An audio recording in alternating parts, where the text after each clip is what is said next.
مقلوبة لحم مع البيديان والنخي. خوش وصفة، وراح أكتب لكم طبعا المقادير كلها مع الترجمة تحت البوست. بجدر حطيت زيت نباتي وراح أنزل عليه زنجبيل، قطع زنجبيل لغاية ما يتغير لونهم، ومعاهم بصل شرايح. شوفوا طريقة التقطيع. تالي أحط ماي حار ونزل عليهم اللحم، تبون فخذ ايد اللي تبون. انا استخدمت هني كتف. البيديان راح اقليه واخليه على جنب، واحتفظت بماي السلق.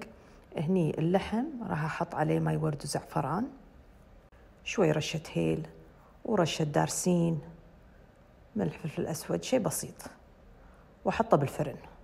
شوية زيت بعد عشان ما ييبس. دخلت الفرن بس عشان يتحمش. في جدر ثاني حطيت البصلة، حمرتها وحطيت عليها ماي سلق اللحم، وحطيت عليه بعد ماي ورد وزعفران. ملحت الماي لين يطبخ، وبعدين أحط عليه العيش اللي طبعا منقوع ومغسول مسبقا. حركوا العيش قبل يستوي، عقبها لا تحركونه. استوى اللحم راح أخليه من العظم، أفضل حق هالوصفة. الحين الشغل يبتدي، عندي البيديان وعندي العيش وهذا النخي.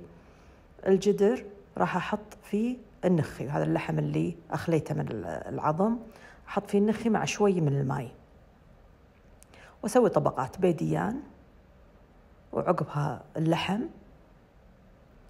وارد مرة ثانية أحط نخي، وراح أرش كذي شوية هيل وشوي ملح فلفل أسود، يعطي نطاعة. بعدين عاد الحين العيش أحطه كله عليه من فوق، وأقصر الشولة على نار هادية. تبون تقلبونها بصحن يصير ماكو لغاية ما يطلع البخار.